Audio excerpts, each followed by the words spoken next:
মাননীয় প্রধানমন্ত্রী, তিনি দেশের প্রধানমন্ত্রী, তিনি আসতেই পারেন এবং তার এই নির্বাচনের প্রাক্কালে ডেলি প্যাসেঞ্জারি রাজনৈতিক পর্যটকের মতো, এটা তো নতুন নয়।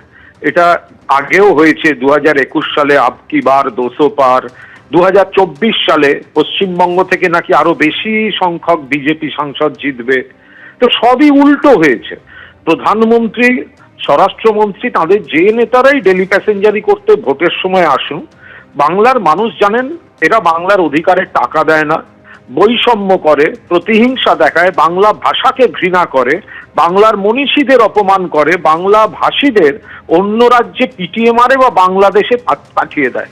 সর্বশেষ এসআইআর এর নামে বয়স্ক এবং অসুস্থদেরও চূড়ান্ত হয়রানি করে চলেছে। ফলে এনারা যতবার আসুন খালি হাতে আসবেন, বাংলার বকেয়া দেবেন না, বাংলার মানুষের অস্তিত্বকে সংকটে ফেলবেন, এর কোনো প্রভাব নেই। রইল বাকি সিঙ্গুর আর ট্রেন। মমতা বন্দ্যোপাধ্যায় দুবার রেলমন্ত্রী ছিলেন, উত্তর বাংলা থেকে দক্ষিণবঙ্গ, 1 লাখি বালুরঘাট থেকে দীঘা তমলুক, অজস্র নতুন ট্রেন, নতুন রুট, নতুন লাইন। সেখানে হঠাৎ ভোটের মুখে একটা ট্রেনে স্লিপার দেয়া বা আর একটা ট্রেন, এটা দিয়ে কিন্তু মমতা বন্দ্যোপাধ্যায়ের বাংলার বুকে রেল বিপ্লবকে সেটা কিন্তু ভুলিয়ে দেওয়া যাবে না। আর সিঙ্গুরের ক্ষেত্রে মমতা বন্দ্যোপাধ্যায় এবং তৃণমূল কংগ্রেস কোনো অবস্থায় শিল্প বা টাটার বিরোধী ছিল না, আজও নেই। 3 ফসলি কৃষি জমি সিপিএম জোর করে দখল করে প্রাইভেট পার্টির হাতে তুলে দিচ্ছিল। সেখানে কৃষক, ক্ষেতমজুর, তাদের স্বার্থে জমি রক্ষার আন্দোলন ছিল। ওটা যদি অন্য বিকল্প জায়গায় করত, এখন যেটা মমতা বন্দ্যোপাধ্যায় জেলায় জেলায় শিল্প তালুক করে শিল্পের জন্য জমি নির্দিষ্ট করে বহু শিল্পকে দিচ্ছেন, তাহলে এই প্রবলেম ছিল না। তো ফলে নরেন্দ্র মোদীকে তো এটাও বলতে হবে 2014 থেকে 2026 পর্যন্ত সারা দেশে ক লক্ষ কারখানা বন্ধ হয়েছে, কতজন বেকার বেড়েছে, বেকারের হার কিভাবে বেড়েছে, সেগুলো থেকে নজর ঘুরিয়ে এখানে নাটক করলে বাংলার মানুষ আগেও বিজেপিকে প্রত্যাখ্যান করেছেন। এইসব রাজনৈতিক পর্যটকদের ডেলি প্যাসেঞ্জারি মানে তো ভোট আসা, সেটা মানুষ জানেন, প্রত্যাখ্যান করবেন। ধন্যবাদ আপনাকে। কোনো আমরা সভার ঘোষণা করিনি। 17 এবং 18 তারিখ পশ্চিমবঙ্গের 2টি জায়গায় বেশ কিছু রেলের নতুন পরিকল্পনা নিয়ে সেগুলোর উদ্বোধনের জন্য প্রধানমন্ত্রীর আসার কথা আছে। আপনারা সঠিক সময় আপনাদের জানিয়ে দেবেন। ফের রাজ্যে আসছেন প্রধানমন্ত্রী নরেন্দ্র মোদী। 17 জানুয়ারি তিনি এ রাজ্যে এসে পৌঁছবেন, তার একাধিক কর্মসূচি রয়েছে। আর এ বিষয়ে বিস্তারিত জানতে কথা বলবো আমাদের প্রতিনিধি দীপক ঘোষের সঙ্গে।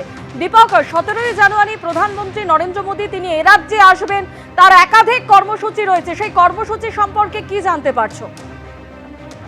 17 তারিখে তিনি জনসভা করবেন মালদায়, ইংরেজ বাজারে। তার আগে সরকারি অনুষ্ঠান রয়েছে।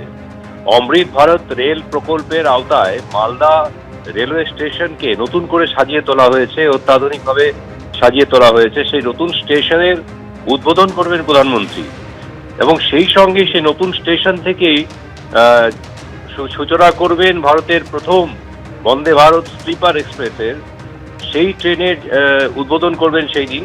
যদিও যাত্রী নিয়ে চলাচল করবে ট্রেনটি 18 তারিখ হাওড়া থেকে, তিনি 17 তারিখ উদ্বোধন করে দেবেন। 17 তারিখ মালদা থেকে তিনি দুটো অমৃত ভারত এক্সপ্রেস উদ্বোধন করবেন। একটা মালদা থেকে নাগপুর যাবে আর একটি মালদা থেকে দক্ষিণ ভারতের শেষ সীমা পর্যন্ত যাবে।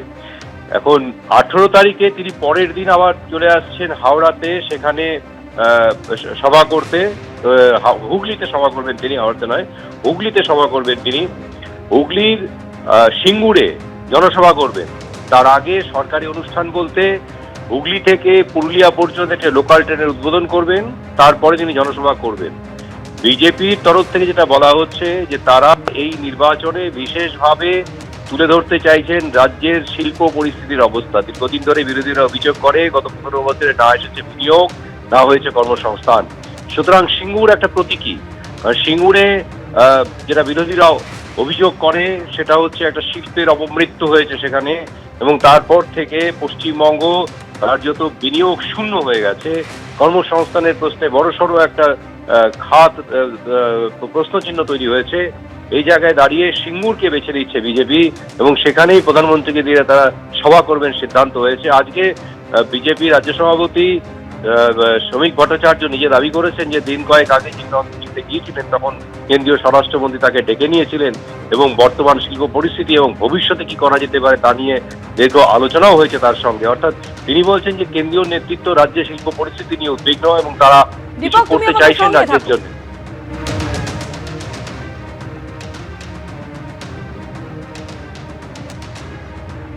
এবিপি আনন্দ, এগিয়ে থাকে, এগিয়ে রাখে।